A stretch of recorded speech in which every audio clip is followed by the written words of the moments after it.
Hi, I am author Sofi Keren, and I'm reading from my first novel, Painted Over.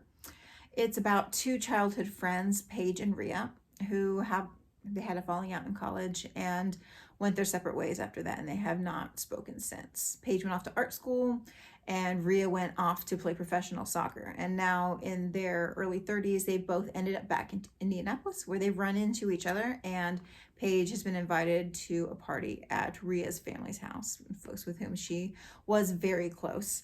And she has just gone inside to grab some drinks and take a breath from the very boisterous family outside. She poured 2 glasses of wine for Gerald and Paul and popped open a beer for herself, but she wasn't quite ready to go back out into the melee. Just 2 days ago, she'd have sworn she'd never see the inside of this house again. But now that she was here, she couldn't resist the urge to look around and see if everything looked the same. Leaving the drinks on the counter, she wandered into the living room. Mila had always loved home decorating, and it showed. The house served as her office, and she loved to entertain. The walls held evidence of the Worth kids' achievement, proudly displayed. Photos from birth through awkward teenage years to weddings documented them all as they grew. Paige was in one, hugging Rhea as they grinned at the camera before their first day back to school. JanSport backpacks slung across their shoulders, a few teeth missing from their smiles.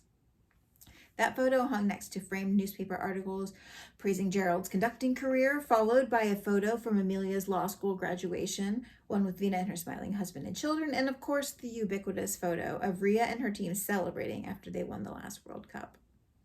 She felt her chest tighten at the sight, and she grimaced. In another world, she would have celebrated that victory in the stands next to Rhea's family. She would have been there to get a sweaty hug once the press was done begging for quotes and photos, but instead, she'd watched it alone in a sports bar in Broderpool, listening to the locals cheer as the team racked up goal after goal. She'd felt it then, and she felt it now. The hole in her chest that had been there for years. And she couldn't help but wonder, would that hole ever heal? The door to the lower level was open, and she couldn't resist taking a peek. She crept down the carpeted steps. Was it still there, her favorite place? She peeked under the stairs, and there it was, as though she'd just left it a few minutes ago. Their hidden nook. When they were kids, Paige and Rhea would spend hours in their little hideaway. They'd even convinced Rhea's dad to put up a curtain so they could be fully enclosed. They decorated the slanted ceiling with glow-in-the-dark star stickers and deemed it their own private clubhouse. Paige spent hours reading or drawing while Rhea played her Game Boy or listened to Criss Cross on her new Discman.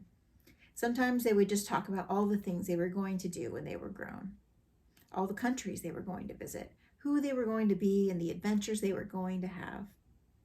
Paige looked behind her, but no one seemed to be following. She crawled into the nook and pulled the curtain shut behind her. It was just the same. The stars still held a dim glow even after all these years. She leaned back and closed her eyes, drinking in the familiarity. She wasn't sure how long it had been, but at some point she heard muffled footsteps. She hoped they would pass her by unnoticed, and for a moment she thought they had. Then she heard a voice from the other side of the curtain. Paige, is that you? She knew that voice.